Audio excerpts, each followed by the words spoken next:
Wow. Do you know what? I'm sure there's a way of changing that, just to sort of like a foreign voice, we just need something more Fine. local. Fine. I recorded I recorded a lecture last night from the Antiquarian Society while I'm transporting the South Lakes, which I thought, oh, that would be really interesting because I had another meeting on, and they went and they didn't say they were going to record it, otherwise I wouldn't have needed to, but they decided to record it. So I've got this lovely lecture with that box with that thing on it, right through it, all the way through it. Darn it. Yes. Darn it, exactly. See, it ruined your whole lecture. It did. So okay, so I'm not going to put this on YouTube today simply because I've got a combination of long COVID and having to deal with this temperature and so on. So we'll see how it goes. So yeah, tonight I'm going to try and make sense of early North American archaeology. And when I say early, we're not talking about mound builders. We're not talking about the people of the Amazon basin. We're looking at Clovis. We're also looking at two other sites. I did say that we were going to be looking at one other site tonight, but we're looking at two other sites. The one site is known as Meadowcroft Rock Shelter, which is in the northeast part of North America. Clovis, there's a number of sites that have Clovis artifacts from Texas, New Mexico, that type of area. And then we're going to go much further south to South America and look at a site with a lot earlier evidence. So I think the best thing I can do tonight is to crack on and to crack on with not the Clovis site, but we're going to crack on with the other site that offers us early evidence. And I'm going to try and do this with a very open mind. So let's just sort of see where we can go with this. Bingo. So what you are seeing, and what I'm going to do is I'm going to keep that quite small on the other side of the screen, and I'm going to move this. I'm just juggling my things around on my screen here. This site itself is an intriguing site, and what we will do is we'll have a little look at a map, and I just want to keep this vague for a few moments. And it's where you find vagueness making sense. Now, what we do say and what we do see about North America is that we can see a landscape that is potentially much older from a human habitational sense than we ever believed ever, right? And then that's what we're seeing. And then what we could say is that, does the archaeology of North America go back 10,000 years, 20,000 years, 30,000 years, 50,000 years? Is it like Australia that the dates keep going back 70,000 years, 80,000 years, 100,000 years?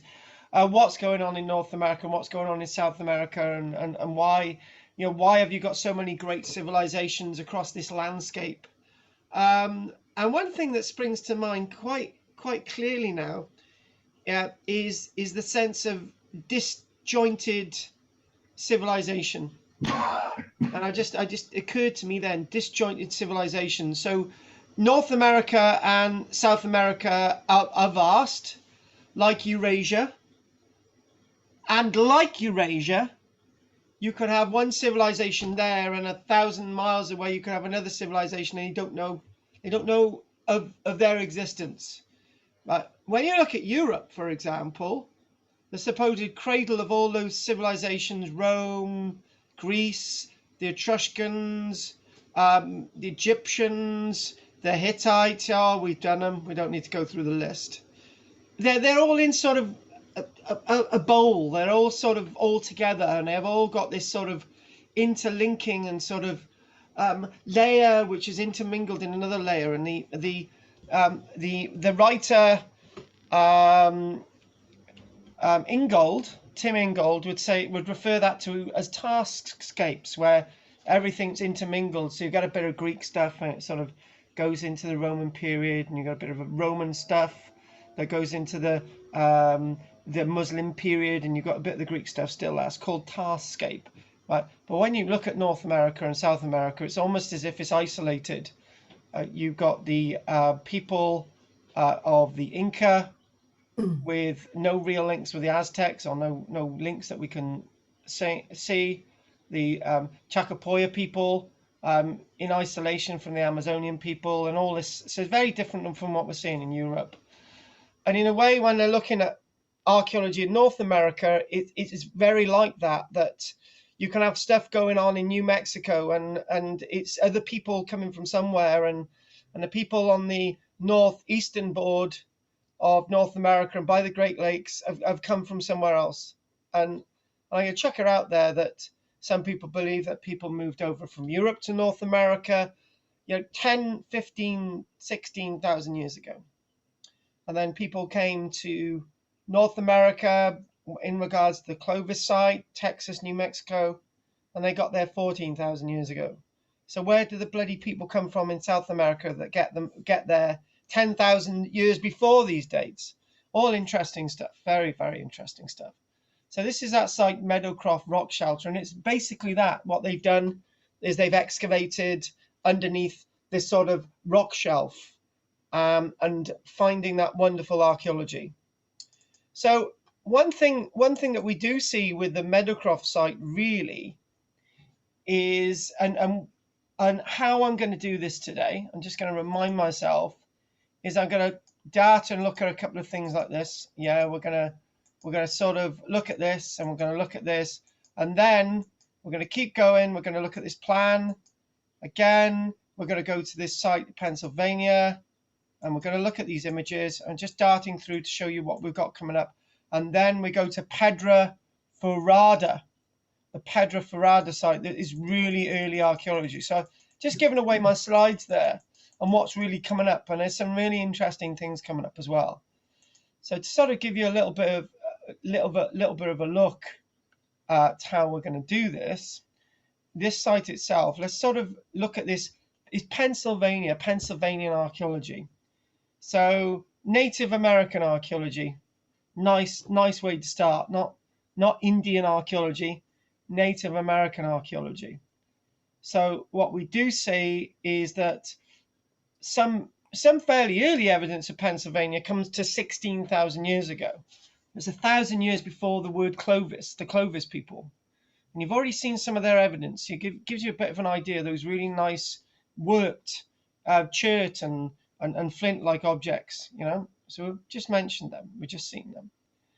So Pennsylvania itself, the archaeology there, over 16,000 years ago.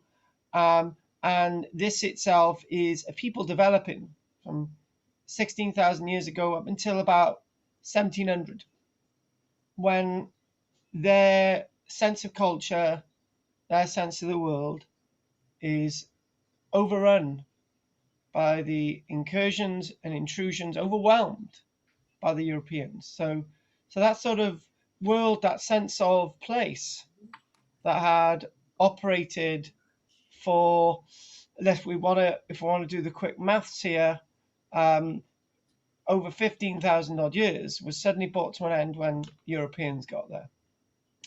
Pennsylvania is situated at a crossroads, and it's situated between a crossroads between influence from peoples that may have come in from Asia, this idea that maybe this sort of distance idea, this little echo in my mind, that people may have actually got over from Europe on the ice sheets.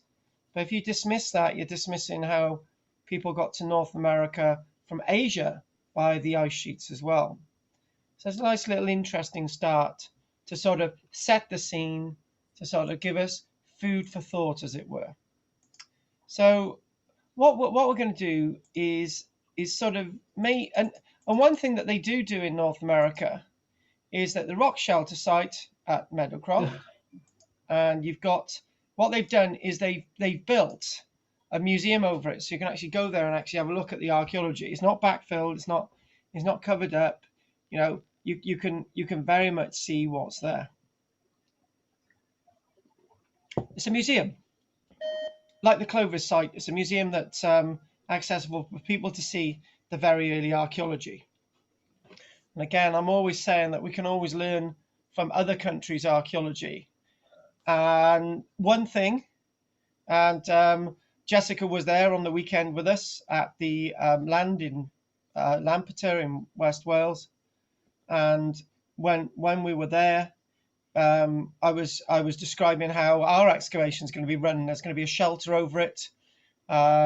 It's going to be completely secure from the elements throughout the year as we're excavating. And that's the way archaeological excavation should be done and run, on the Chinese model and the American model, where we protect the archaeology from the elements as we're excavating. Anyway, moving on from that, again, we will look at this site at Meadowcroft. And again, look at this. Some of the archaeology from the Clovis site. Now, the first time I came across the Clovis site was at the time when there was just a site. There was just one single site that we've got this early evidence. Now, the people of Clovis are identifiable from, let me show you, these types of Clovis points. But they're also identifiable from the fauna that was available back then, like the big beasts, like these sort of dwarf elephants and the likes of the mammoths and so on, that did exist in North and Central America back then. And more evidence is saying that it's quite likely that many of these mammoths in different regions become extinct due to that human sort of connection, but we can't always blame humanity for wiping out completely the mammoths, but they're very much pushed to extinction because of human beings. And a constant change in temperature and landscape and the sense of conditions are ever evolving to change how humanity develops in North America and South America. In regards, when we look at the Amazon basin, what we do see is that we see 1 minute the trees are cut down, and then the trees grow back and they're cut down, and there's fires and all these other things. And that's in South America, for example. And it's very much a repeat of what's going on in South America at this present day with the tropical rainforest. Nothing new. So what I would like to do is, we've got some really nice images, and again, what they're finding now is that this archaeological evidence from about 14,500 years ago, 15,000 years ago, they're actually starting to find that there's earlier stuff there. There's earlier stuff. What? There's earlier stuff from the Clovis, New Mexico site, and at a mute Pete there, even though he sounded a bit quiet. So what I'd like to do is I'd like to basically say this is a Clovis site. These are the excavations, Clovis cultural artifacts. And what I'd like to do is very much give you an article. So we've got a bit of an article of the week, actually. And we're just going to read through it, sort of headline news from 2018. So in other words, what we're talking about is that we're looking at New Mexico, where you've got the Clovis site, the main Clovis site, but they're actually finding miniature Clovis sites in other localities. For example, they've been excavating in Texas. And it's not like it's very rarely that we ever go to the United States, but you never know. In the near future, I might actually do the archaeology of the American Civil War, which I'm reminded that I actually might do at one point, but that will be followed with the archaeology of another conflict that I will leave to your imagination. So let's actually show this article in front of us, because I just want to screen share on this article and sort of pick bits from it. So again, 2018, and maybe when I did Clovis with Andy, it was years ago. And I think what we were doing, I think the conversation, I'm right or wrong, Andy, is that we thought, right, we've got early evidence in North America, right? We've got early evidence in sort of Pennsylvania, and there was an idea of an earlier site in South America going back 30,000 years ago. And again, it was that conversation, Andy, wasn't it, that we thought, right, you got this Clovis stuff from 14,500 years ago, and we thought, is it? And we were going to push the date range a bit further back, and I predicted that. And what's happened? The datable stuff associated with this sort of Clovis civilization, the points that they're creating, has gone back 1,000 years already. So slowly but surely, the dates for the archaeology in North America going back further and further and further and further, a bit like the archaeological evidence in Australia. Not so much with the archaeological evidence in Africa, for example. But again, like Africa and Asia, there's lots of new things coming out all the time. The problem with the archaeology in North America is very much, as I've already said, it's isolated.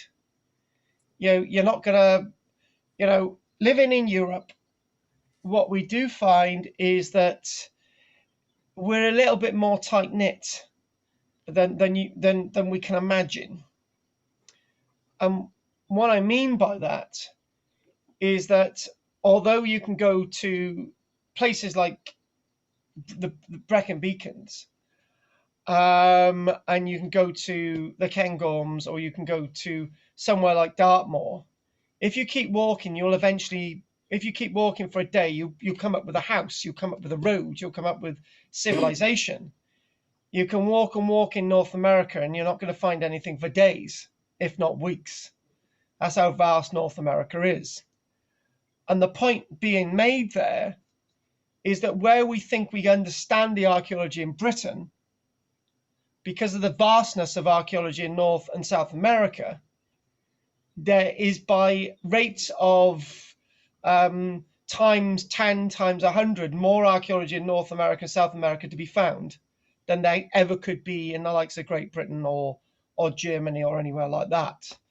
Even though we do find new things over here, there's a lot more to be found over there. So what we can say is we're looking at that. I know we've already read that, and in Texas, Austin, a team of archaeologists identifying a particular site, projectiles going back at least 15,500 years ago, which is again slightly earlier from the main Clovis site from 14,500 years ago.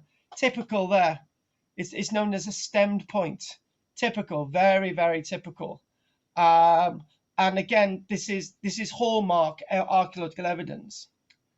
But when we start thinking about Clovis and the early evidence in North America and the excavation of the Clovis site in New Mexico, which was discovered in the 1920s and 1930s, the one thing that can be said is that up until the 1920s and the 1930s, people used to believe that people in North America got there probably around, a couple of thousand years ago, and that was it. That was it. So, you chuck the dating and the idea of when people got to North America back 10,000 years, and then the dates keep going back, which is really, really important. So Clovis people are considered to be the ancestors of most of the indigenous people of the Americas. But some people in South America disagree with that point, because in some ways the evidence in South America is a lot older than the stuff in North America, which again really confuses the issue. So again, looking at this article again, you've got a stemmed point there, with a flat end and a pointed end. Stemmed, it's usually rounded, with a sharp edge. And this one site in Texas, wonderful names. Here we go. Buttermilk Creek Complex, 100,000 artifacts, 328 tools, and 12 complete and fragmented projectile points. And that these points themselves are up to 4 inches in length, so they're not small things. You're going to find these. And what they found, they've used that method there, stimulated luminescence dates of sediments that determine the artifacts dated from a wide range between 13,500 years ago, which is a Clovis date from New Mexico, and then the date range goes back as far back as 15,500 years ago. So it's considerably, it's 1,000 years older than we ever thought. And stimulated luminescence data basically records the last time that light was specifically available on a set surface. So when you re-expose that surface, you record the stimulated luminescence that comes away from the surface, giving you a form of dating, which we're getting at these sites. It's going to be relatively difficult to date objects like this by themselves. He's saying there that these no doubt weapons that were used for hunting game at the time. Then again, that could just be a guess. The discovery is significant because almost all pre and Clovis sites of stone tools but spear points have yet to be found. These points were found under a layer. We'll leave out the Folsom projectile points, Clovis projectile points. So basically what they're saying is that what we're saying is that you've got these types of points, right, that are slightly cruder than the Clovis points. So initially when I found these, I thought definitely Clovis points. They're Clovis type points, but these are a little bit more cruder and they're a little bit more earlier. And this is what we're talking about. So what they're finding is very early evidence. Now this little image in front of us is really, really interesting. And what we see, the dream has always been to find diagnostic artifacts such as projectile points that can be recognized as older than Clovis. So in other words, this golden holy grail to find earlier evidence in North America is ongoing, and that's exactly what they're doing. So what we're going to do, we're going to go off this little map a minute, and we're going to I'm going to leave that one in front of me there for my notes, and we're going to go to the little map. So we're going to just so I can enlarge it when I do the other way. So just bear with me a few moments, and we'll go. There we go, this one here. And we can enlarge. So what we got there is a really interesting array of archaeology from North America with a few dates. Now, I do remember that when I can remember the lecture now, it's all coming back to me that me and Andy and Gilbert and Tommy and maybe Claire, we were looking at early evidence of people moving to North and South America. And I do remember in that presentation that we mentioned the site of Monteverde. And I can remember the conversation was you got this early evidence of Monteverde in South America, and dating back to over 14,000 years ago. And you got this stuff at Clovis, okay, which is there you go. Clovis is slightly above there. You've got the Clovis evidence dating back to 13,500 years ago. I remember the conversation was, how is it you've got early evidence in South America, which is earlier than Clovis? And now the answer is, from 2018, you've got this site in Texas, known as the Franklin site in Texas. So what we're doing is we're actually seeing that we're now getting earlier evidence. That in a way explains why you've got evidence in South America that's of the date of 14,000 years old. But then again, we were also looking at the time of Clovis. If you look on the one on the right, you've got this site over here, Meadowcroft, which again is earlier than the Clovis stuff. So what's happening is that, not to sort of confuse the issue, but what we are finding is that there is early stuff being found in North America that means that the Clovis site there, that is on plan, the second plan, just above the star, which is the site we're looking at, the Franklin site, that Clovis stuff is later than the Franklin site. And what we're slowly doing is seeing that there's other things going on in North America. And people are going to North America at different times over different periods. And they're evolving to create these communities. And just one point, I don't know if it's going to be in my notes, but this Meadowcroft site, the people at the Meadowcroft site, the archaeology, their anatomy, their anatomical structure is very different from the anatomical structure from the Franklin site and the Clovis site. So they have come from somewhere else. So there's not just one wave of people going to North America. There's a number of different waves going to North America. And this confusing thing, is it not? When we look at, I can remember doing the Amazon lecture, and I remember saying it's in South America, you've got features on people that look almost African, right? And I remember saying, is there a possibility that people have come over from Africa to South America, and then influence the what's going on in South America? Maybe, maybe not. But then again, you got on the western seaboard of North America, South America, at this Monteverde site, and you've got the idea that where are these people coming from? Could they have come down the coast, or have they actually come via sea from Asia? You know, there's all these, or maybe they've come from the other side. And it's basically it's like finding half a dozen needles in a haystack, and there's dozens and dozens more needles in a haystack. You found a metal detector to find one or two of them, but at this stage, the metal detectors that we do need to metal detect in that haystack are not able to sort of detect very deep.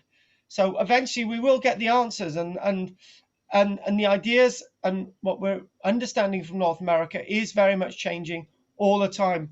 Whatever I'm saying today will be very different, but it's about that learning curve, isn't it? It's about trying to understand, trying to open our minds, trying to think. It's not an absolute thing what we're looking at in the archaeology, and there's always a lot more to learn. So I'm going to go back to this article here, and again, it's that information that you'll get that on a recording, that data that we've seen there.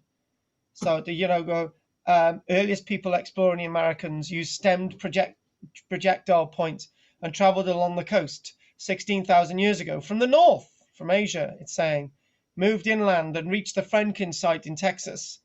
And you've got the Clovis site. So how did they get to Pennsylvania before they actually got to the Clovis site? And you've got all these questions. So where did the people from Pennsylvania come from? Interesting stuff, that. Anyway, just read a little bit more about this little bit more within this article. The Clovis people invented the Clovis point naturally. They didn't call themselves the Clovis people. A spear-shaped weapon made of stone that is found in Texas and parts of the United States and northern Mexico, and the weapons were made to hunt animals, including mammoths and mastodons. The findings now in Texas, expand our understanding of the earliest people to explore and settle North Americas. The people in the Americas during the end of the last ice age was a complex process, and this complexity is seen in their genetic record. Now we are starting to see this complexity mirrored in the archaeological record. So this is what I was saying at the beginning. In a way, the archaeology is given us information from what we can see and what we believe around us, and this is how things are very, very much changing. So when you think about North America, you can't.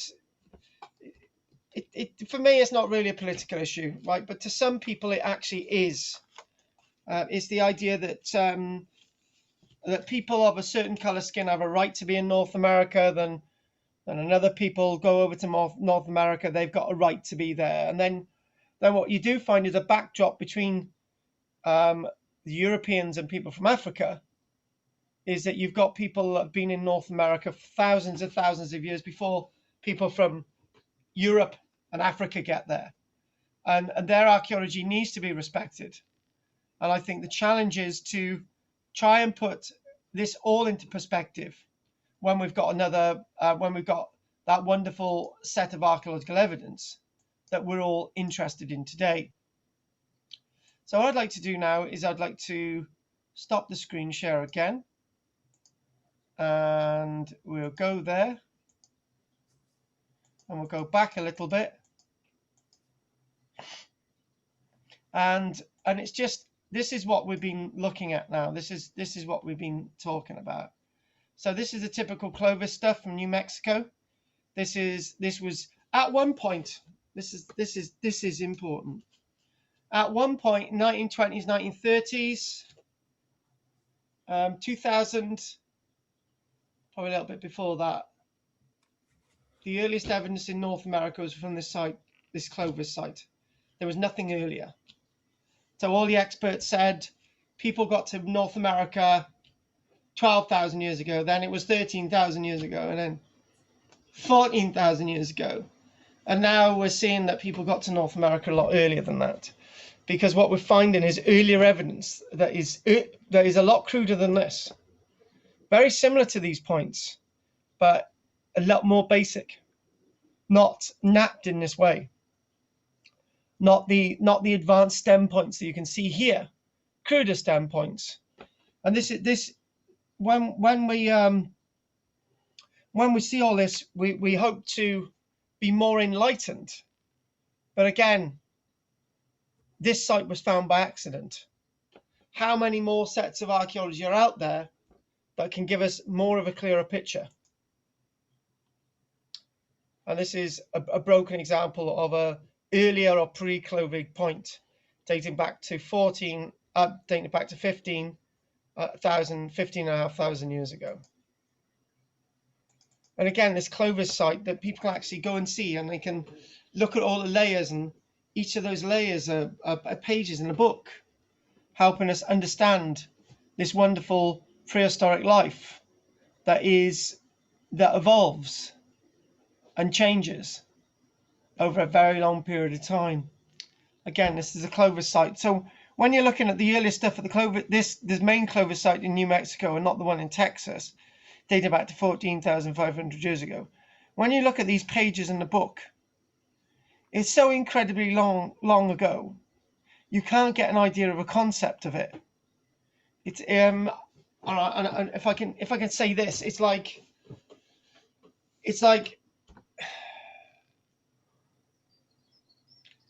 looking at a 48-hour day, right? And you get up at 0 hours and 1 second, right? And you go through the whole day, right? This is how long 15,500 years ago. Can you imagine this, going through the whole day? Just keep going through that day. Just keep going, go through that whole day, right? And then look at the last 100 years. And if you look at the last 100 years, it's basically in the last couple of minutes of that 48 hours where somebody gives you a cup of tea. That's how long ago this was. You have that cup of tea in the last minutes of that. Did I say 48 hours? You know what I mean. My mind's getting a bit addled. 24 hours. Last couple of minutes of those 24 hours, right? And it's having that cup of tea. This is how far ago this is. This is just so way back.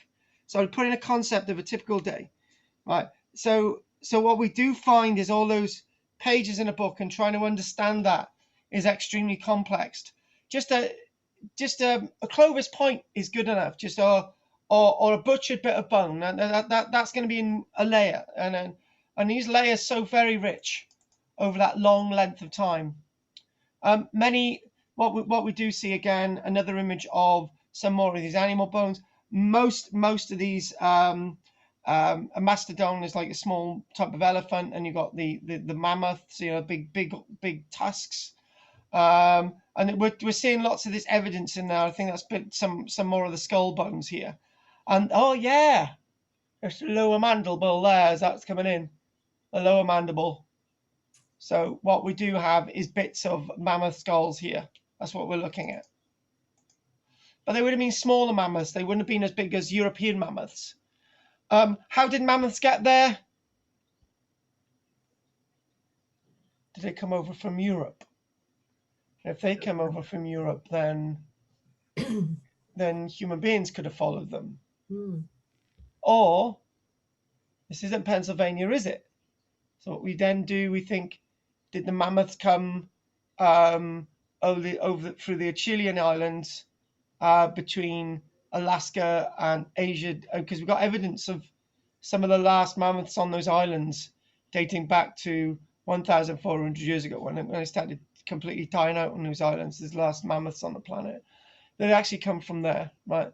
The problem is the whole thing is really, really complex. And I think what would make things easier is people accept the obvious, that it might be endless. It might be an endless coil to actually tell us that people have not only been in North America for tens of thousands of years, and South America, and may I say it, over 100,000 years, we're going to see evidence of people being in the Americas. Where did they come from? Where did they evolve? We can't even start that one. We can start it if we looked at Australia. Can't do that tonight. So we've got a nice array of Clovis points here, not just from the Clovis site in New Mexico, but again, there's lots of sites with Clovis evidence. So let me just put that into some kind of mindset. It's like finding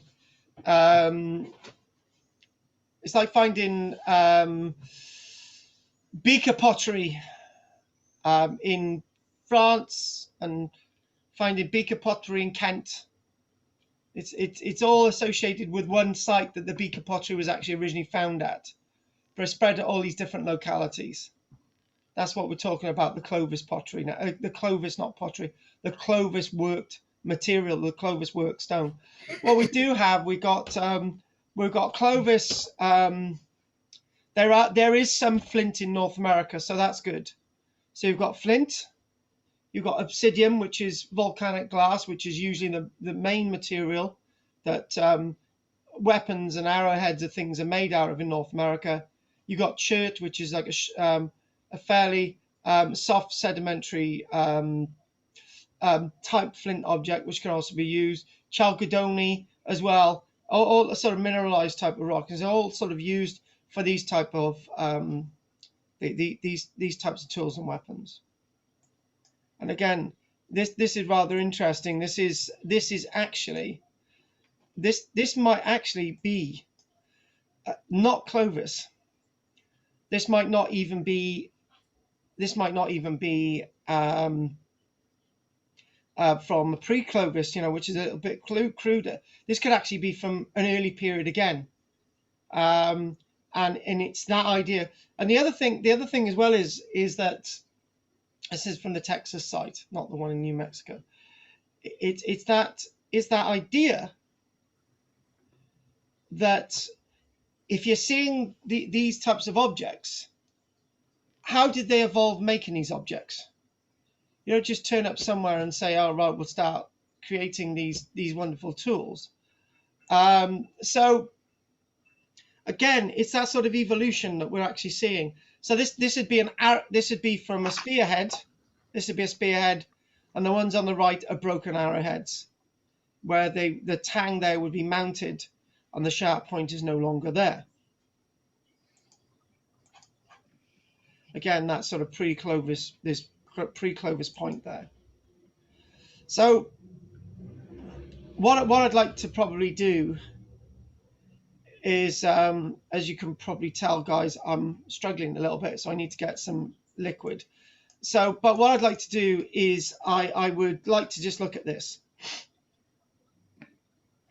And it's a rather interesting map of where the early evidence in North America is to be seen. So let's try and make some sense of this. There are tens of thousands of more sites, right? So let's just get the little tick box. This might put some things into perspective. Let's get my little annotation bar.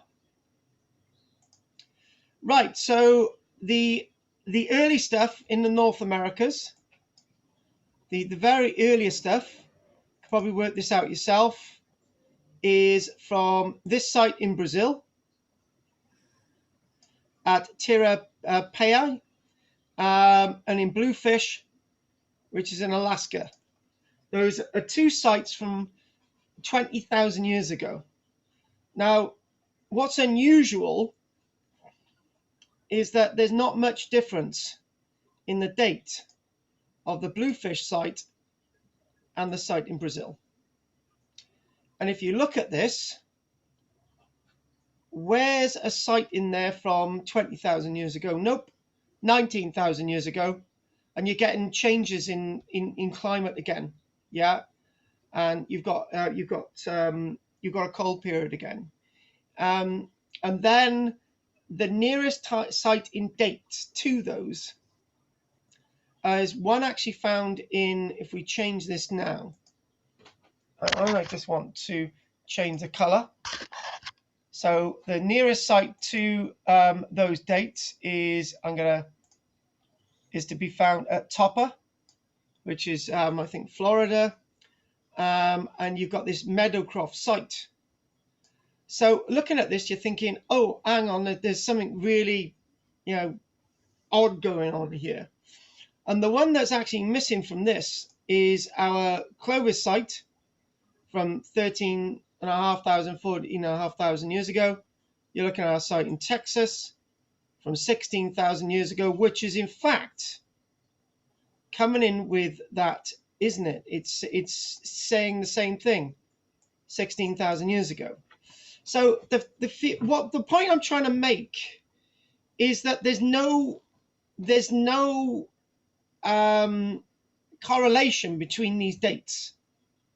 It's very, very confusing to see this, and then what you do find, I'm not going to do what we do find if we go up to 14,000 years ago. There is an interest of sites around 14,000 years ago. So we got that site that's Ecuador, isn't it? The Tamia site or Guyana. So you've got the Tama site in 14,000 years ago. You've got Paisley on the border between Canada and North America, 14,000 years ago. You've got Saltsville, which is there over, I think that's in North Carolina. You've got Triquet Island. There you go. You've got the Triquet Island site, which is in Canada. You've got our site here, which is the Clovis site. All these are 14,000 years ago. And you've got the Monteverde site. It's like the missing link, folks. There's no order to this at all. And we'll put that other site in Florida in there as well. So if you look at this, you're thinking, hang on a minute, right? So you've got two 14,000-year-old sites from maybe one wave of people from Asia. Yeah, got that. And then on the eastern seaboard, you've got these people at Saltville and Pay Gladson. Where have they come from? And then you've got Monteverde, which is thousands of miles away from Alaska. And then you've got that other site in South America as well. So one thing I'm not going to say is this. If some of my notes do read out and it says people came from here and there, right? You can't say that anymore because there's no real order to what you're seeing. There are missing links. In archaeology we find a missing link every year, it seems now, and and unfortunately too many people shout and scream and they say, oh, look what I found, this is amazing, this is the best thing ever found, and then the next week somebody finds something else. So it's trying to make order of this and trying to make sense of this. But one thing I will say I finished now and I said, I'm not going to do any more tonight. The one thing I would say in closing would be that we've got no order to movements of people to North America. And I think that should be left open. It's very sensible to leave it open. And when you leave that open, you get rid of the idea of whites, blacks, browns, yellows, red people, and all these other racial descriptions and things that I really don't want to go on anymore. and it makes it really interesting because there's no order to this, and it just and it's just like a cat amongst the pigeons. It gets very interesting the way the pigeons fly everywhere with no real order. So what we're going to do, we will take a break. I will come, obviously, I will come back after the break, but I'm not going to be as long tonight because I know my limits. I'm under doctor's orders now. So, right, so I've got to take a break. I'm going to find out if there's any questions. And where is my thingamajig? Stop sharing. Good. Let's go over to Davy Jones. No, thank you. Good. Margaret. The dates are very 24,000 to 12,000. It's quite a big gap, isn't it? Is there any kind of link with ice ages? There's loads of links with ice ages, because if you what I'm gonna actually do is I'm gonna actually get the an ice age table. I just wonder what the continents look like over those periods.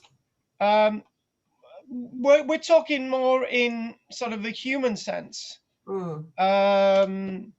Ice age graph. I'm just going to try and get an ice age graph up on you, and I'm thinking maybe, right, okay, sort of, is that warm to cold, cold to warm? Hang on a minute, just trying to get a simple one a minute.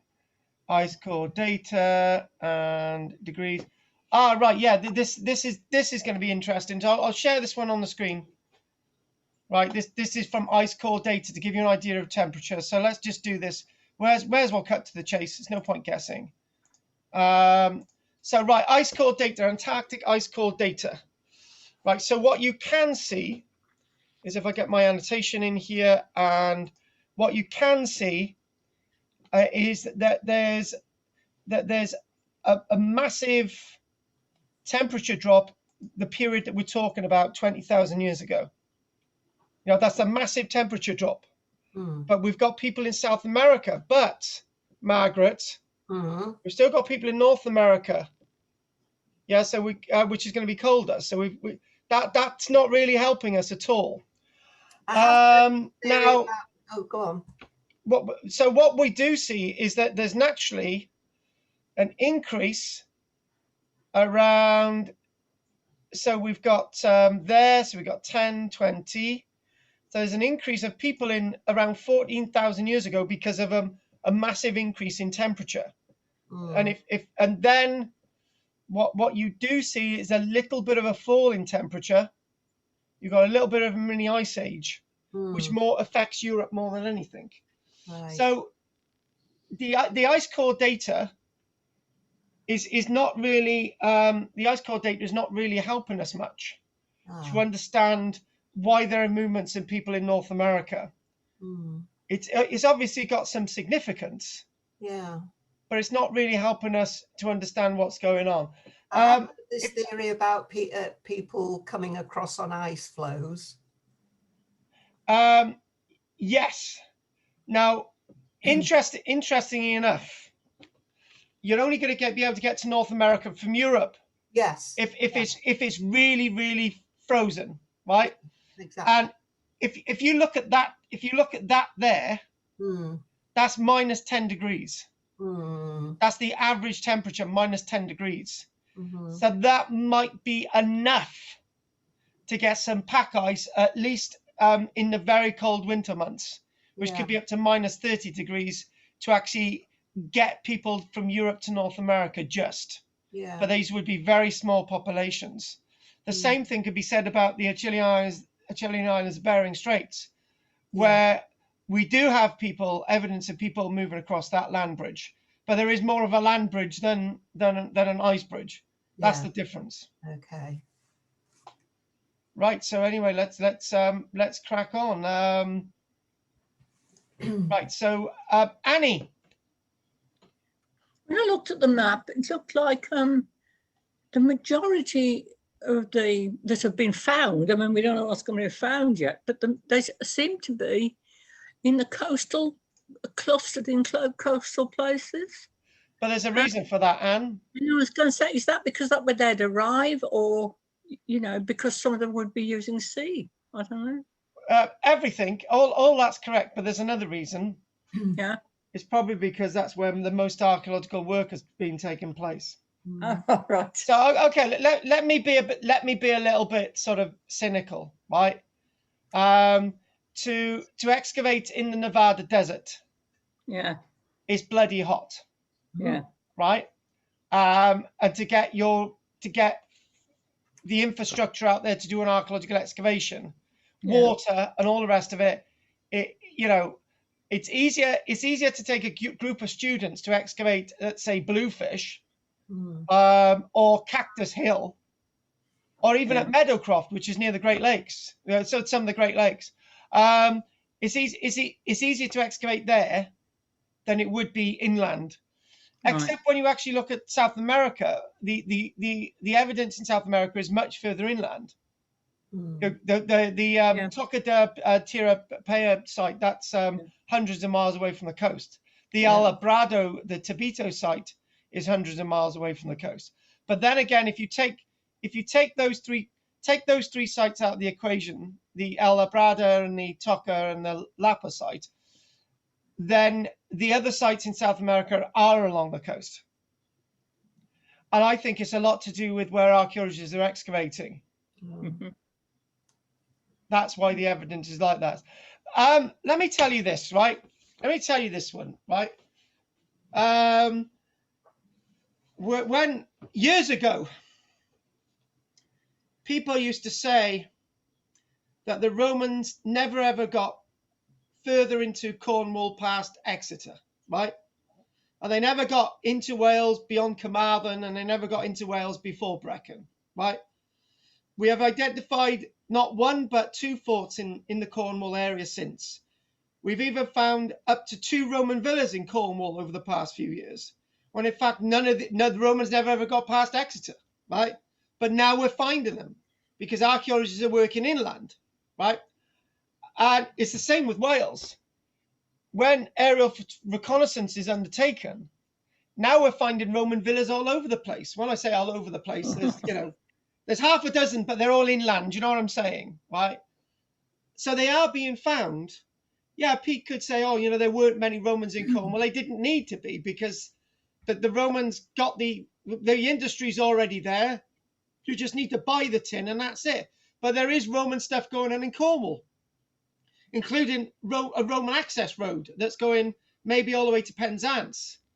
And we're starting to see all this. And it's the same as this chart as well.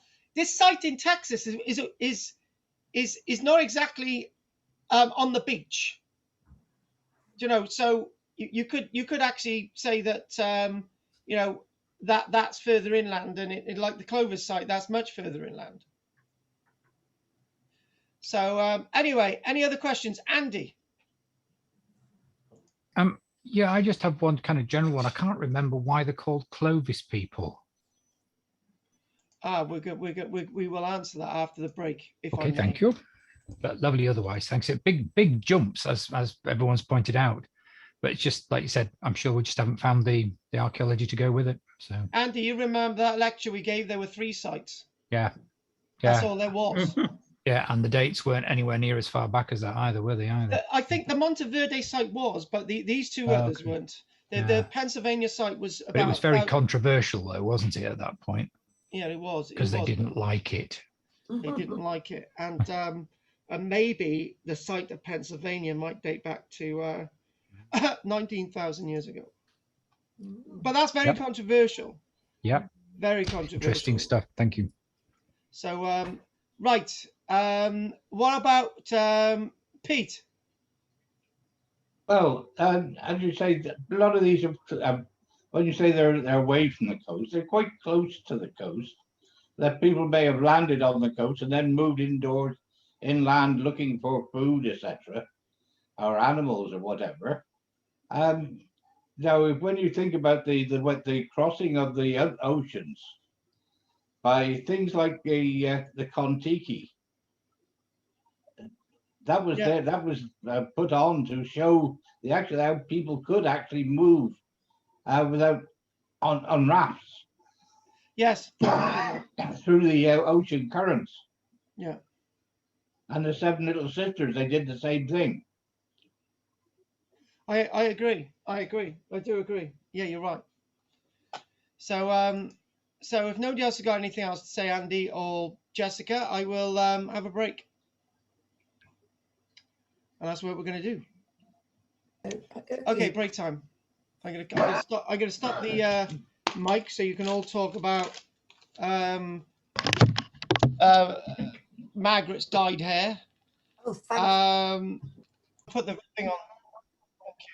I was writing a piece for the local newspaper about the lime kilns in Barry, and I just thought, right, limestone, lime carbonate, and then you got the oxide, and you got the hydroxide, and you got the slake lime, and then you've got the quicklime, and you've got to try and put that into some kind of order for people to understand. And then you're getting lost yourself, and you've got to look over the notes, and you've got to make sure it's right. And to be honest with you, it's simple. That's actually quite simple technology. Yes.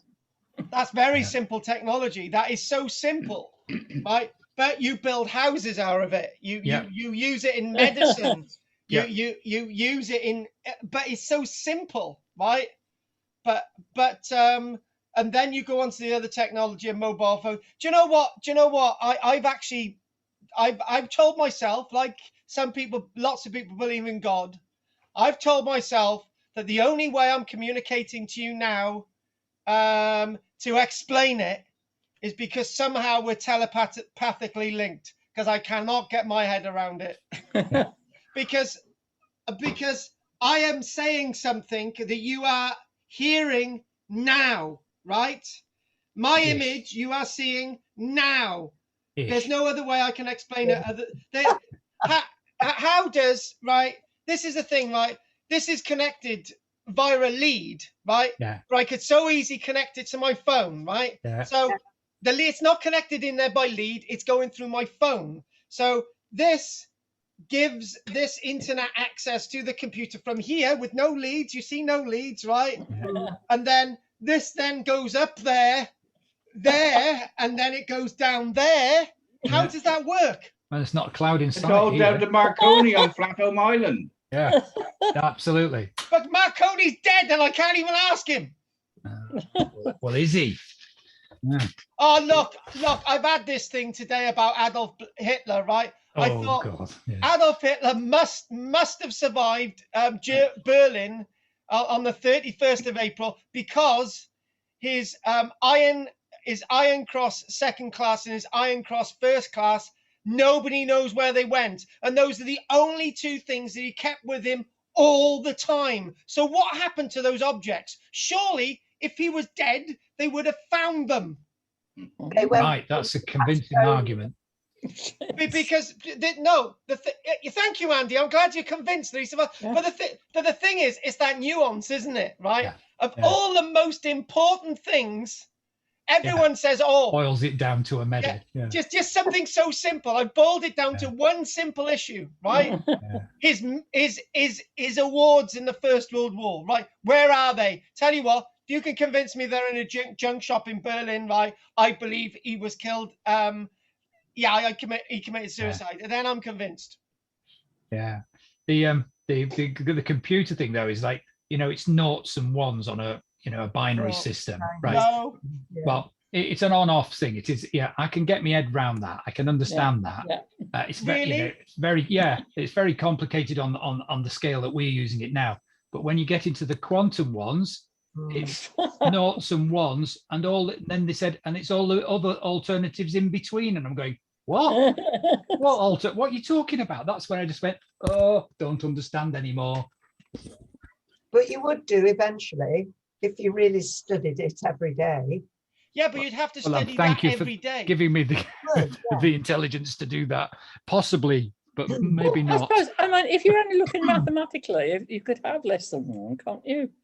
You know, Yeah, but it's not.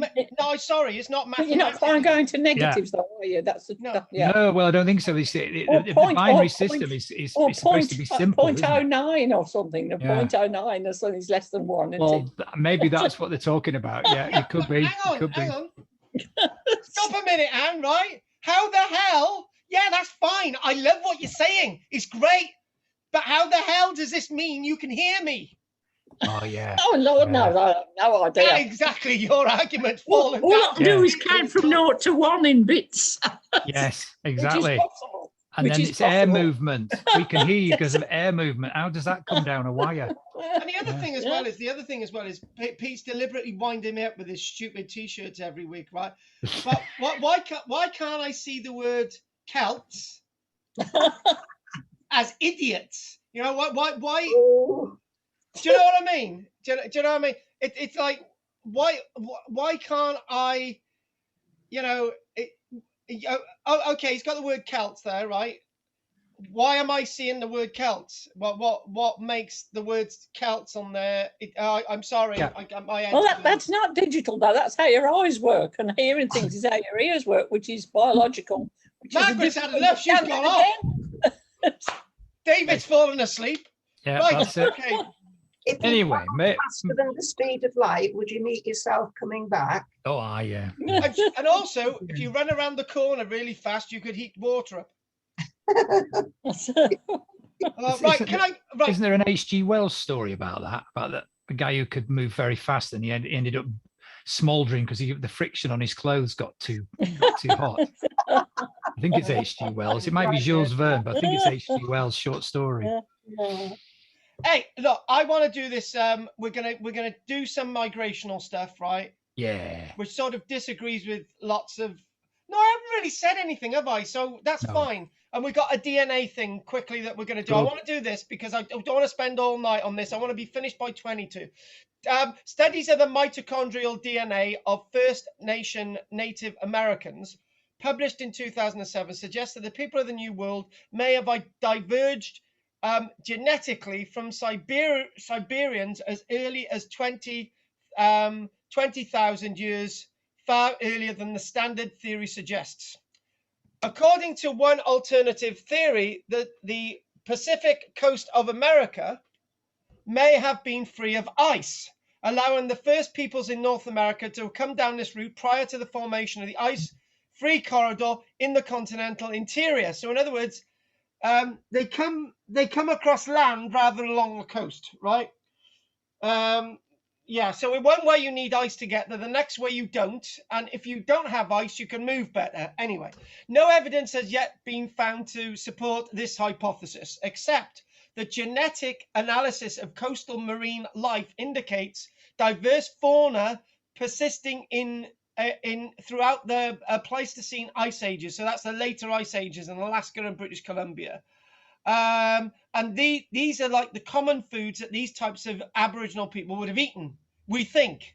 So what we're saying, we're having all this food along there, it would have attracted them to eat and move down the coastline, job done, instead of going through the interior.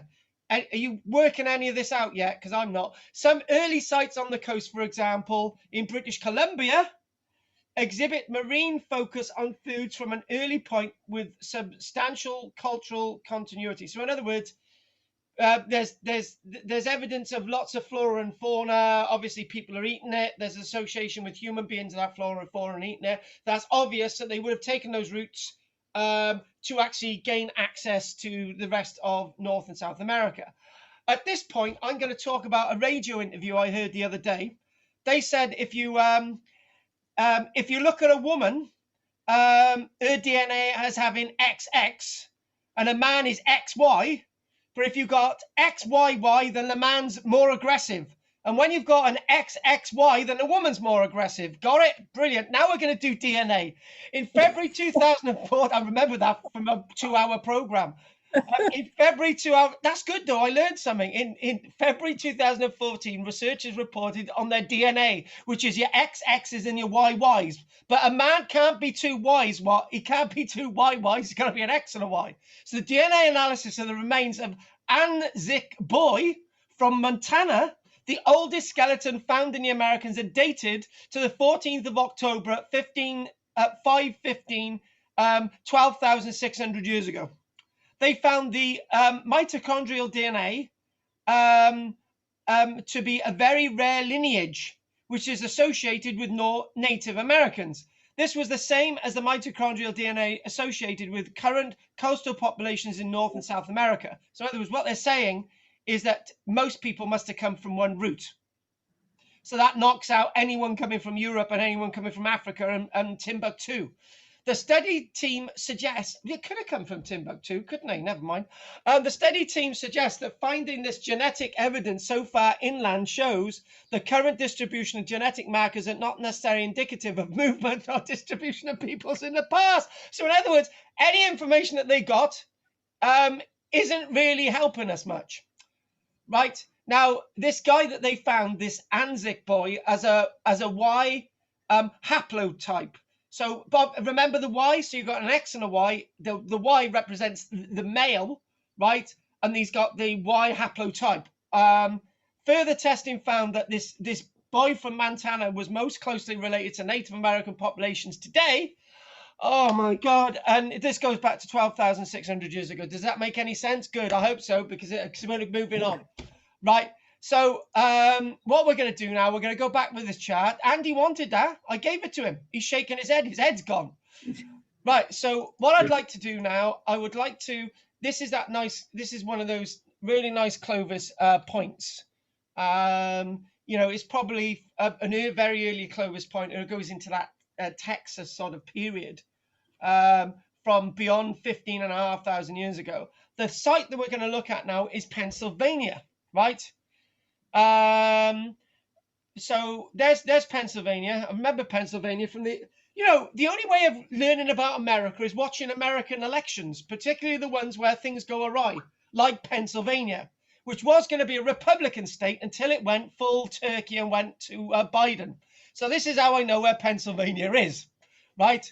And you all know where Florida is, because that always goes Republican anyway. But anyway, the point is, and then you worked out Georgia, which went Democrat. Oh no, stop, please stop. So the site that we're going to look at now is in Pennsylvania, near one of the big lakes, and it's the Meadowcroft Rock Shelter. Got it? I'm glad you're working this out. Now, when this site was found, this was a revelation, was it not, Andy? Yes, it was. And when we were doing this, it was like, hang on a minute, right? What's going on? Right? It just made no sense. So in other words, at that point, years ago, when me and Andy first met in outside a toilet shelter in London, and we decided to do these classes, actually, there's some fact in that, because I was talking to Andy outside the Barrow train station, which was one of the most depressing stations on the planet, outside the toilet, and yeah, it was all new back then, and it would be a conversation with Andy. Do you know the three earliest sites in North America, and the Monteverde site in South America dates back to 14,200 years ago, which is a little bit earlier than the Clovis stuff. And then you've got this site in Pennsylvania, which is like 1,000 years older, and that's the only stuff that we had. And now we've got dozens of them, right? And this is the site that you're looking at in Dawes. Again, all those layers, yeah, really nice bit of, no, Margaret, we're not planning to do the excavation like this in West Wales. We do not have the resources, right? But when you're there, at least there'll be a toilet for you to use, and you can wash your hands, and you can be nice and dry, and we can all laugh at you on your hands and knees. Good. So what I'd like to do is basically give you a little bit more information about this. When Andy and I did this, right, it was we didn't really have any illustrations. It was just an article from the newspaper, and we just looked at it. So the Meadowcroft Rock Shelter, it's the main bit of evidence. We've got evidence there from at least 16,000 years ago. So some archaeologists believe that the layers that you're seeing are continually inhabited for nearly, let's just chuck 1,000 years on there, nearly 20,000 years ago, right? 19,000 years ago, but what's 1,000 years in this period? If accurately dated, the site would be the earliest known evidence of human presence, right? And I'm gonna change the wording here. And the longest sequence of continuous human occupation in one spot anywhere on the planet. We looked at Kathleen Kenyon last week, and we looked at the Kathleen Kenyon site. But no, it wasn't last week, was it? It was the week before. Oh, everything's going into one. Anyway, where I mentioned about the Kathleen Kenyon site, and when we mentioned about Jericho, and we mentioned Jericho going back 12,000 years, and people are continuously living there for up to, you know, the past 9 or 10,000 years. Well, the people that were continually living at this site for 19,000 years, a sequences of occupation over and over again. The difference between Kathleen Kenyon, Jericho, and this site is this is not a city. This is people living in a rock shelter, right? So obviously over the years, the rock shelters collapsed. And the thing is, this whole thing that we're looking at, people are still living within this landscape associated with a Native American village up until about the 1570s, until those damnable Europeans started to get interested in the wonderful Americas. Now, rather interesting. So what happened is that obviously between links back and forth, you know, the Native Americans probably abandoned the site somewhere completely by about 1770, right? 200 years after sort of possible contact with the Western world. And so the site itself was first excavated in, was first found in 1955 when artifacts were found when a guy by the name of Albert Miller was looking at groundhog burrows. Yes, Groundhog Day. Oh, what a great film, isn't it? It is just like so good. He just gives up in the end and he's just good to everybody and everything works out fine. I've been trying to do that all my life. Never mind. Anyway, so artifacts were found, and he reported it is fine straight away. But it wasn't until 1973 that they started excavating at the site. And it wasn't until the 1990s that they started to realize, after excavating 12 foot in depth. So obviously, even though they started really excavating there properly in 1973 and the universities in the 1990s, it took them a little bit longer to actually get through the 12 feet to actually get to the really early stuff. And then when they're getting to the early stuff, they're starting to use, this is pre-Clovis. Yeah, pre-Clovis. This is pre-Clovis. People saying pre-Clovis. No, it can't be. It can't be pre-Clovis. This can't be. You know, it just mustn't be pre-Clovis. So what we got is the stuff that they were excavating. We've got projectile points. We got some of the evidence that there's that they're napping. They're napping. So they're napping some of the materials there. We've got napping flint, actually, because Pennsylvania is near a thin band of flint. There's flint around that landscape. A little interesting point. There were 2,000 Native Americans involved in the American Civil War on both the Confederacy and the Union side.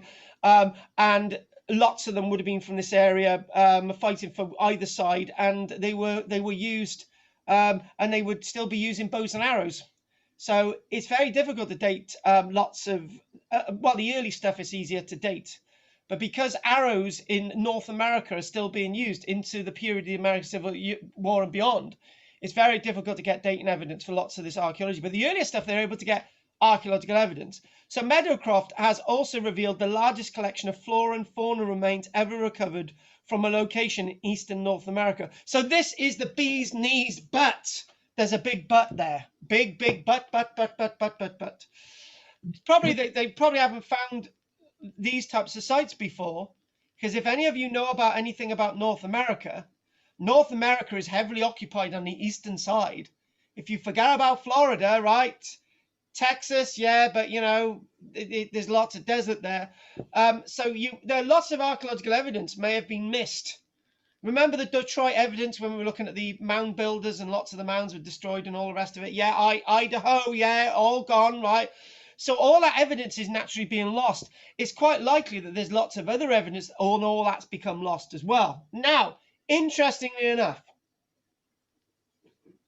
when I sped over the flora and fauna stuff from the West Coast, okay, Beach Boy stuff, California, right? We talked about flora and fauna being the types of things that people would have ate and hunted and so on and so on. Ideal evidence to prove that people must have come this route because there's loads of food. Yes, love it. That's conjecture. That's conjecture, folks. But this site itself, you can tell, obviously, I must have had some happy pills before the break. I had a cup of tea, it's woken me up. At this site, they've excavated one short of 150 species of animals excavated, animal types excavated at the site. Animals, 150 odd species of animals excavated at this site over the years, right? So you've got small game animals, and you've got the rodents. You've obviously got your groundhogs as well. However, you don't get the big stuff that they find at the Clover site, like the big mastodons and the mammoths, because this is heavily wooded, boys and girls. You know, this is a different landscape, different people living there, different sense of the landscape, different evolution. This is quite key to what we're looking at. You know, these are different people, whether they've come from the same home. These are different people. They're living differently, right? An Apache Indian is very different, and the different way of life when you compare it with a Mohawk Indian, for example. You know, they're different ways. Some are living in different, and you know, they're eating different things. So you're going to find different archaeological evidence, different roots to their evolution as a Native American people. All this is usually missed. And what we do see with the excavation of these types of sites, not only do we find evidence of the bones, we actually find evidence of pollen, where they're eating corn, squash, fruits, nuts, seeds, a massive, rich diet. Now, radiocarbon dating evidence. Yeah. This is the period when radiocarbon dating is good stuff, man. And what we're talking about, the survey that Andy was talking about, and the reason why this was so fresh for this, 2013, that it's now being reported early dates. 2013. It was new to me and Andy then. The earliest dates for the radiocarbon evidence is 19,000 years ago. At least 16,000 years ago, but 19,000 years ago. I don't know the answer to the following question. We've got new accuracies in radiocarbon dates, right? Have they been used to test this site? Interesting. Watch this space. If you're still with us in 10 years, Andy, right, which I'm sure you will be, what I'll do in a couple of years' time, I'll say, Andy, I'm going to give up doing this. And he'll say, no, don't. And we'll carry on for another 10 years. So everything's a change again. So the problem is they've got contamination maybe with the earlier date of 19,000 may have been contaminated because of coal bearing strata that may have contaminated the radiocarbon dates, the carbon dates, the burnt dates for the archaeology and organic stuff. However, whether this is 19,000 years ago, but definitely 16,000 years ago, this is 1,000 years earlier than Clovis. I was going to call it COVID. Was 1,000 years earlier than Clovis, and the Meadowcroft rock shelter may be the oldest known site. One of the oldest known sites, not just in the Americas, but you could compare it with Europe as well. So it's a fairly old site, so you can get some sort of an idea. So what we're finding is that enough lithic artifacts were recovered to define this type of evidence to sort of understand what's going on. And there's other sites as well that show us evidence similar to the Meadowcroft site. So it's not just a one-off. The Clover site was a one-off site once, right? And now there's loads of sites like the Clover site, like this Meadowcroft site. They're now starting to find other sites that has got similar evidence, earlier evidence. So the pre-Clovis artifacts to sort of put this, sort of chuck it out there, right? And so what we've got debitage, we've got the waste bits of knap flints, we've got that there, right? What we also have is that this is very much, you've got flints that are napped on the one side, flints that are napped on both sides. So you've got the uniface flints and you've got the bifaces, if that makes any sense. You've got core fragments, the actual flint itself, the actual corn where you got all the pieces napped off and you got the debitad, that's all in there. And they're saying that this isn't a one-off. We showed on the map earlier on. Let's just have a quick look at this, right? Where are we now? Right, let's just go back to the map again. We'll get that off there. Yeah. This site is actually the same evidence here is the same evidence that we actually come from this cactus site here, South Carolina, and obviously it's very similar. The evidence is very similar to this Saltville site, but the Meadowcroft is a little bit earlier. And the thing is, the Cactus Hill site, you can see a plus there, Topper site plus. These are possibilities of earlier evidence. These are sites that have been bar marked as being earlier than the dates actually shown. And look at that one down there, Monteverde. Is Monteverde earlier?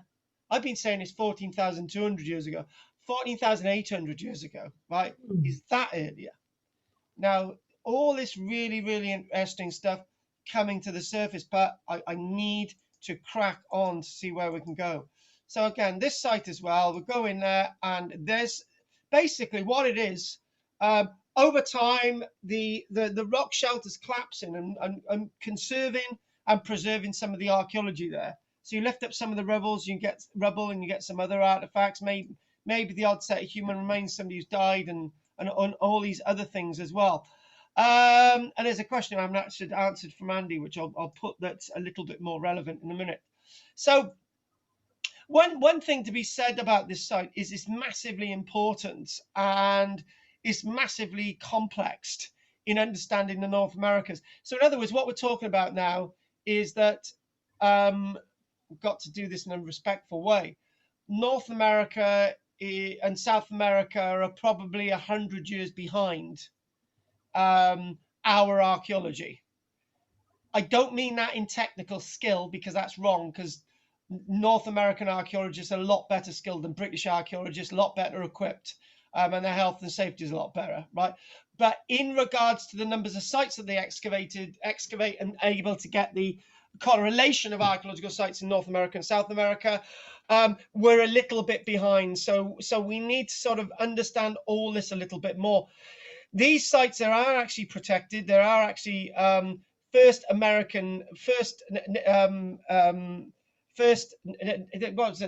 natives of North America. Lots of these sites are now actually being slowly protected, but it's not being fast enough. And obviously, this could actually have a continuity. The people here might have an actual direct continuity from 19,000 years ago to the people that were still living there until the American War of Independence. That is continuity.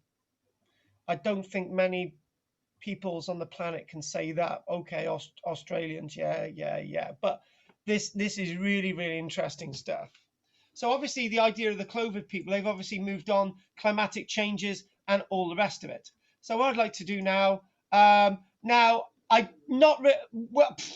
a lot more than I wanted to today. What I'd like to do now is I'd like to dive into this site in South America, but not really with a massive amount of detail because of time-wise. So obviously more of this site that we're excavating in Pennsylvania, the Meadowcroft site, and obviously it's inland. Obviously this is all sheltered over now, and they get an idea of levels. You can imagine excavating this from the 1970s all the way into the modern 2013, layer by layer, millimeter by millimeter. And this is a site that we're going to actually look at next. And this is Pendra Furada. Now, what I'd like to do, I need to concentrate on why we're doing this site, not the other stuff from the site. Right, so Pendra Furada, meaning pierced rock. And at that note, I need to answer Andy's direct question about what Clovis exactly means. And I've got to clear something because I do have an answer to that. I do have an answer to this, and I'm going to find it now. Hang on, it's on that one there. Right, Clovis. Right, obviously what you're going to find on the internet is the following. Clovis is the name of an administrative district. However, guess what I found? Clovis actually means renowned fighter. So in other words, it's it could actually relate to the word renowned fighter. Another word for Clovis, another meaning, is the word Clovis is given to the type of tool that is actually found associated with these people. But then there's another meaning which has another Western context, which could actually mean renowned fighter. Is that helpful, Andy? Good. I'm glad I've made him happy today. Right. So what we need to do now is we need to go on to this next site, Pedra Furada. Now, the Pedra Furada is again one of those rather interesting sites. And it's Pedra Furada is part of a landscape of, it's recorded 800 sites, which have associated rock paintings going back to 12,000 years. So 800 sites associated with rock paintings and various archaeological sites, and there are thousands and thousands of archaeological sites in sort of this landscape across Brazil, and that's the landscape, that's the country we're talking about, Brazil. More importantly, what we do find now, this is really this is key. Charcoal from very ancient fires and stone shards that may be interpreted as tools found at the locations were dated from 48,000 years ago.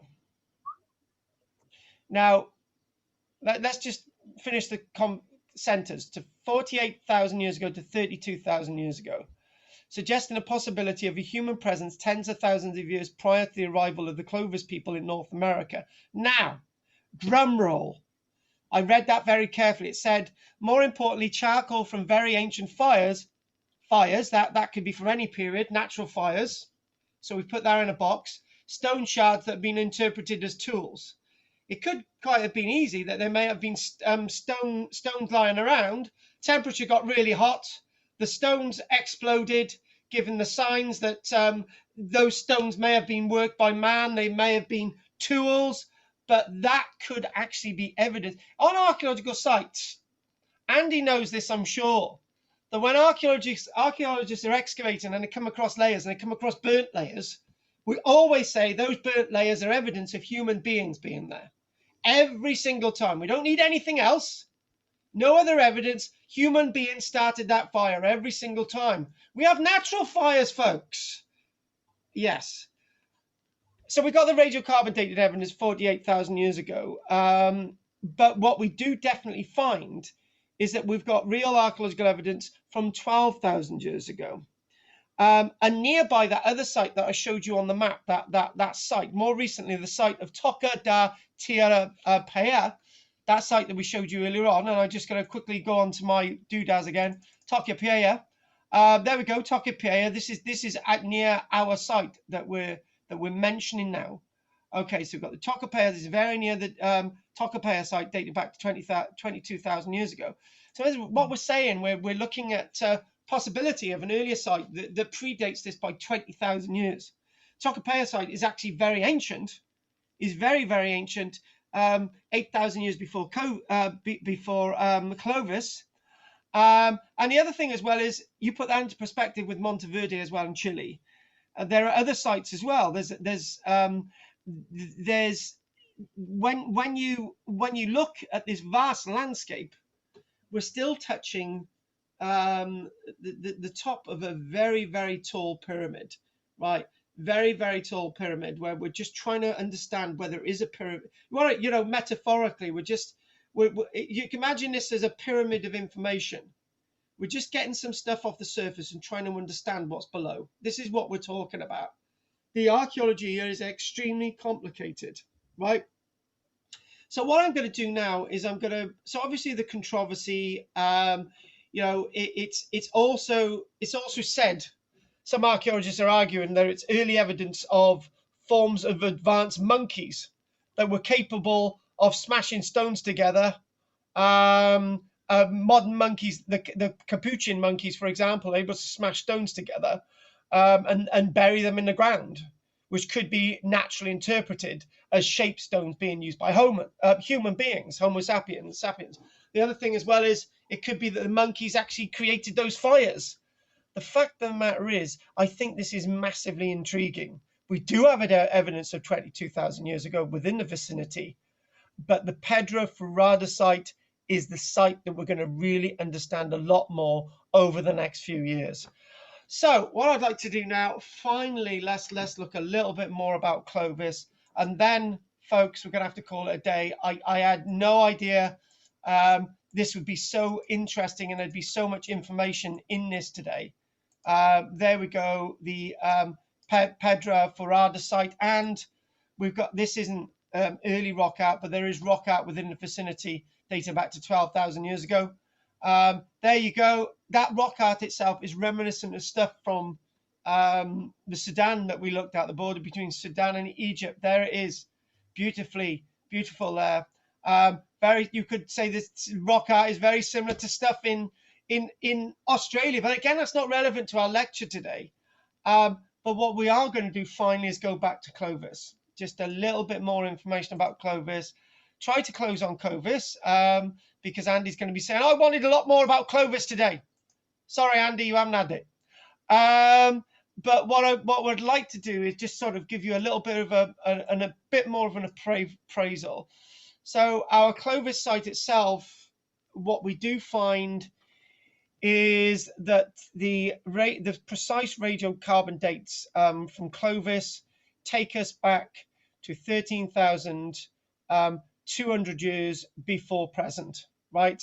And possibly earlier than that, to 14,500 years ago. But the actual radiocarbon dated evidence, as we're saying now, from 13,200 years ago, that's a lot later than the stuff of Pennsylvania by over 2,500 years actually. And this is a lot later than the archaeology that we've just mentioned from Brazil. So what we do see overnight, the Clovis culture itself as a culture producing those wonderful projectile sites, as said, excavated. This is the home site of all those sites that we do actually find. Again, let's look at one of those Clovis points. These one beautiful Clovis points. This is the home site of these beautiful Clovis points, and obviously there's collections of Clovis. You can see them there. There's loads of them. There's loads of these points with bits of bone, a nice bit of big chunk of bone there as well. So you've got unifacial, which is one side, which has been worked on, bifacial, which is both sides, which is that one there. That's another lecture. Don't get overrun by this. By two faces. And what we then find is that it's interesting that one minute they find one Clovis site, and in the 1930s they start to find several more. They start to look into caves and places and overhangs, and when you start to know where the Clovis activity is, they find more and more of this activity in New Mexico. That new site 2018 that we actually found in Texas, and in Mexico as well, they're actually finding archaeological evidence of these types of worked chert, flint, chalcedony, and obsidian being found in Mexico, calibrated and radiocarbon dated to nearly 13,400 years ago. And then what happened to the Clovis people? Did something happen to them, right? Yeah, this is interesting.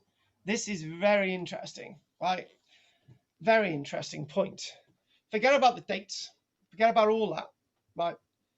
The Pennsylvania people almost lived within that landscape for thousands of years.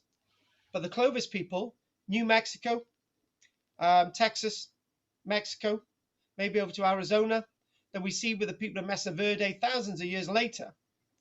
Clovis culture, it may have driven the mammoths and other large fauna to extinction, overhunting, the overkill hypothesis, but it's still open. Clovis sites have inevitably been abandoned, and they may have been abandoned because there was suddenly a cold period, and they must have had to have moved south. The Clovis, and they say that there's evidence of possibly a comet lowering the temperature, which is known as the Younger Dryas cold period, the Younger Dryas.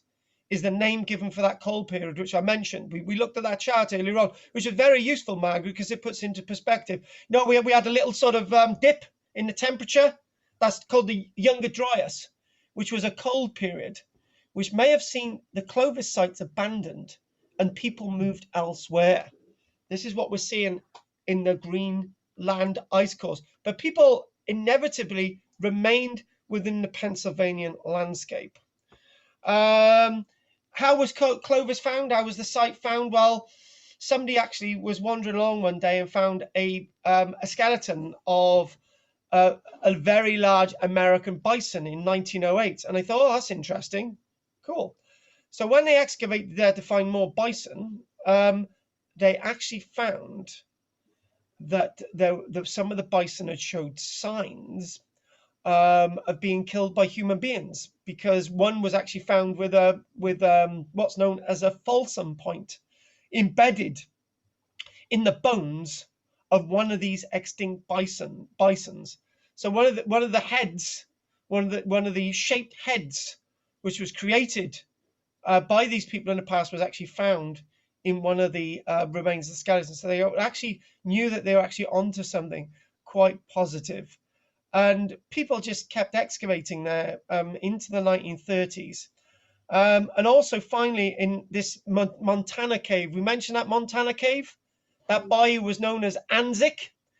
He was actually a 2-year-old boy that they found buried, remains of a 2-year-old boy found buried, which is again the body of a child that is over 10,000 years old that they found buried. And that gave us some really interesting evidence. So one little final thing, Clovis first.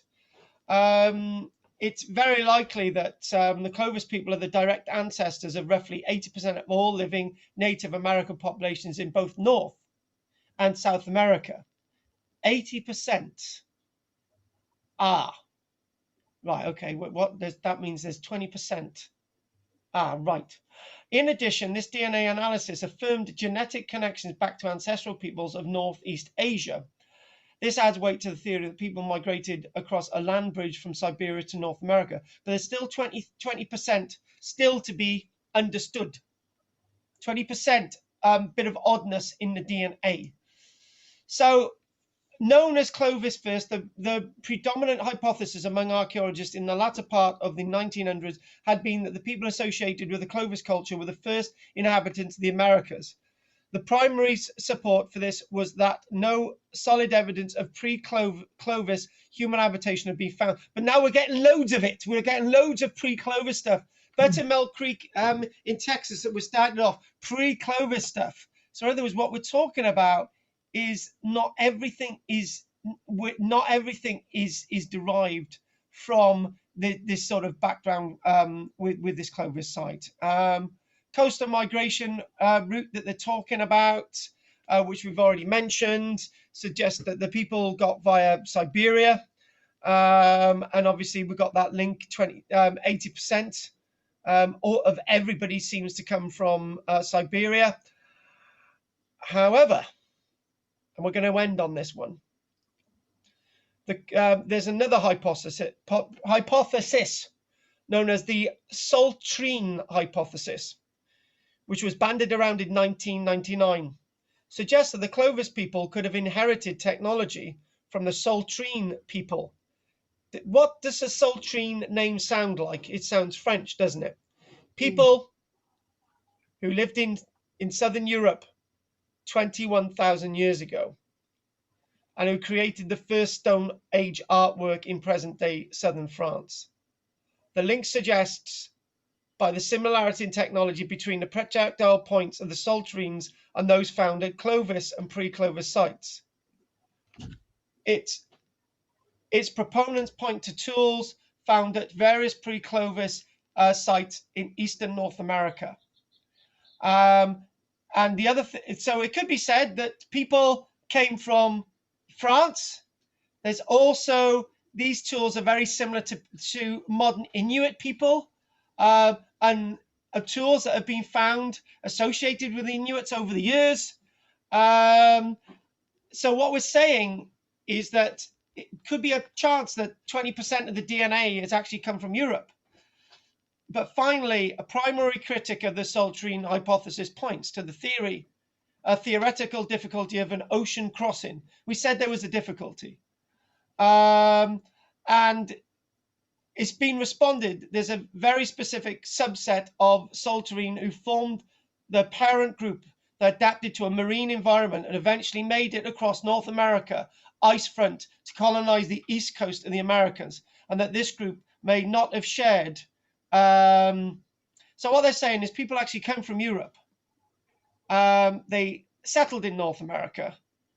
They weren't taking these ideas from Europe. They were just developing them as the way people would develop. So in other words, the Saltine people didn't sort of go from Europe and they went over to North America in a week, right? And they said, oh, we're doing this in Europe, we're doing this in America. It might have happened over thousands of years. So as we've got these things happening in Europe, they happen to happen in North America at the same time with the same people, but over different periods of time. But what we're going to do, the jury's going to be out on the people coming over from Europe. We've got at least 80% of the mitochondrial DNA, which links to Asia. But there's that, so that's 80%, but there's 20% giving us a period of doubt. What we're going to do, we're going to call that a day now because there's so much more I could have done today, but we are going to call that a day. So are there any questions? No. Pete? No, not from me. No, that's brilliant. Pete's knackered. You see, the first time I've ever had a brilliant off Pete. My dear, I did give him 50 quid before the break. Andy, what about you, darling? No questions. Just an interesting observation that it's the only kind of culture that I've come across where they use different materials to make arrowheads out of. We only ever use usually just one or two, but they use everything, which I thought was really, because I don't know why we didn't use other ones as well. Maybe we just haven't found them, eh? Yeah, we do find them being used of chert, but obviously we don't have chalcedonies coming from Africa and so on, and we don't have obsidian, so we are restricted there. But we do have hard slate and things like that, don't we? Yes, so. But obviously it's mainly flint. And if you've noticed, I've left the back door open and a bloody turkey's now sat on the seat. Hello, turkey. What's she called? Oh, that's he. That's Baldrick. Baldrick. Hello, Baldrick. Good old Baldy. What about you? Oh God, I've forgotten the blooming name. We've done you, Andy, haven't we? Anne. No questions, but thank you very much. Interesting again, and quite puzzling, really. As so often these things are. And, well, this one has been very puzzling. Thank you very much. Right. What about you, Margaret? Well, I guess they didn't move en masse, did they? They would have split up into different groups and developed their own style of weaponry and using different materials depending on where they lived. So you couldn't really pin things down to Clovis people because they would have made different things in different places. Would they not? A bit mixture of one and a mixture of another. Yeah, it's a bit mixed. Yeah, it is. And obviously, this is what I was saying. The people of Pennsylvania are going to be very different from the Clovis people because it's a completely different world. It's another country. You know, no, it is. Yeah. The one thing about the American Civil War, the North was very different from the South. End of. You could grow things in the South that you couldn't grow in the North, and this is the same argument. Yeah. So we've done you, Margaret. What about you, David? Oh, fine, thank you. Next week, I really appreciate everyone joining us this week and getting up to date with the subs. If there's no other questions, I'm going to mention this. Next week, we're going to do something really unusual. The reuse of Roman remains in Britain. The masonry that we can find reused for other buildings and various other things like that. And I'm thinking of maybe doing an Anglo-Saxon one as well. So if there's no other questions, I will know next week whether you'll be seeing me in Cumbria soon.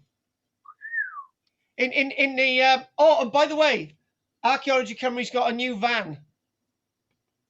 We've got a really nice blue Escort van. It's got nice flashing lights in the back. It's got seats in the back. it's got drugs under the seat. Oh no, I didn't mention that. It's all there.